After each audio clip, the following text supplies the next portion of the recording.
Zog and the Flying Doctors by Julia Donaldson and Axel Scheffler.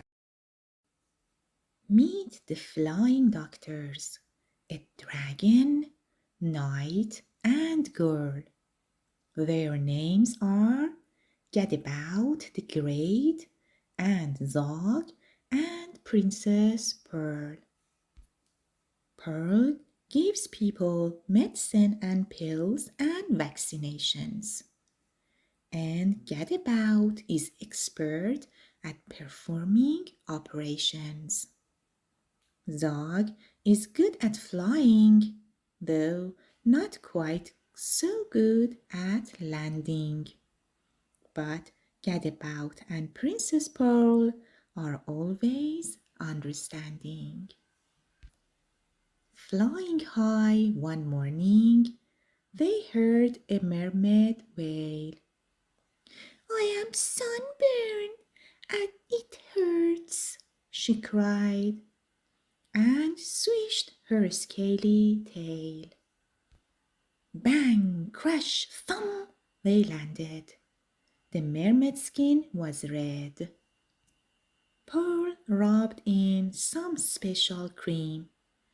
"And wear this hat," she said. "Thank you," said the mermaid, and she waved a fond goodbye as the team of flying doctors sped away into the sky. As the sun rose higher, they saw a unicorn. He pawed the ground and whinnied, "I've grown an extra horn." Bang, crash, thump, they landed. "I'll help you," said the knight, and he cut the horn off gently, to the unicorn's delight. "Thank you," said the unicorn, "for taking so much care." And the team of flying doctors sped away into the air.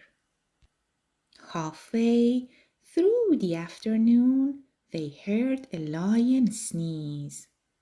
"Achoo! I've caught the flu," the lion roared. "Can someone help me, please?" Achoo! Bang, crash, thump, they landed, and Pearl said, "Take this pill and do keep warm. That's terribly important when you're ill."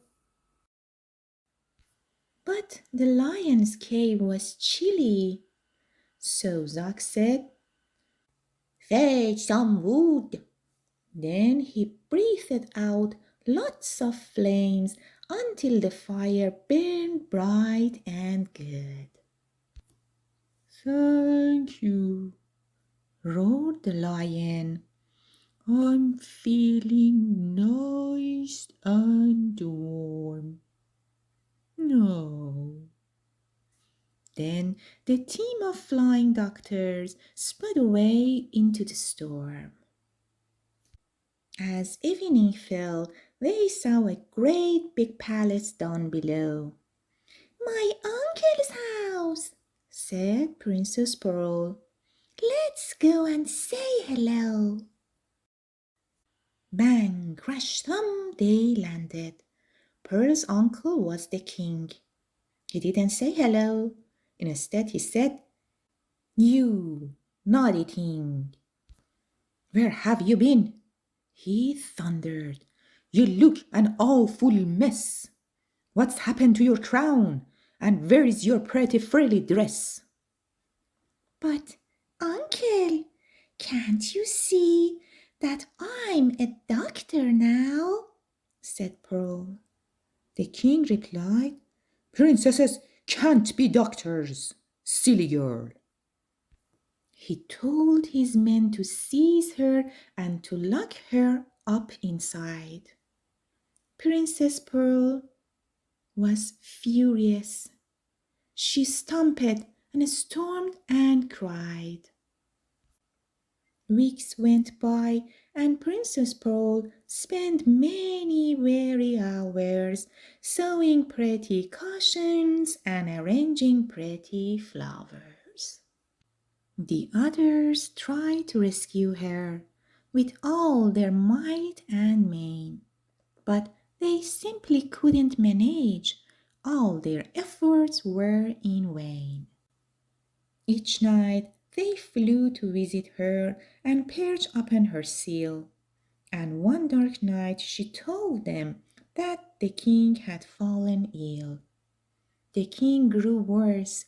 His head was sore. His arms and legs felt weak. His skin had turned bright orange, and he found it hard to speak. He called a lot of doctors, a new one every day. He croaked, "What is this illness?" But they simply couldn't say. They didn't know the answer, but Pearl was pretty sure. "It looks like orange fever." And she read about the cure. Grated horn of unicorn, a mighty lion sneeze, some mermaid scales, a little slime, and half a pound of cheese. She told the others what to get. "And do be very quick.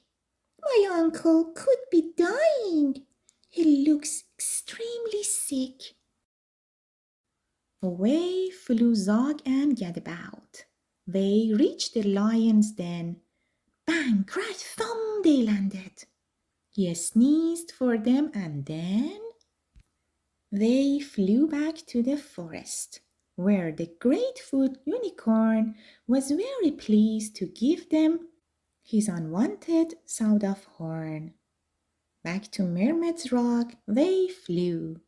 She gladly gave some scales, and her sea snail friends allowed them to collect their slimy trails. Zog said, "I'm exhausted." But he flew and flew until bang, crash, thump, he landed on the bedroom windowsill. Princess Pearl said thank you for the scales, slime, sneeze, and the horn, which then she grated up with half a pound of cheese. She tiptoed to her uncle's room. The king lay in his bed. He held a spoonful to his mouth. "Now open wide," she said. After just one spoonful, her uncle felt much stronger. And after spoonful two, he wasn't orange any longer. After spoonful three, the king was dancing with delight. "Princesses can be doctors. You were absolutely right. I'm sorry that I locked you up. Of course, you must go free. But do come back to visit me and bring your friends to tea." "Hooray!" cried Pearl, and out she ran to join the other two. Then off into the sunset sped the flying doctor crew. The end.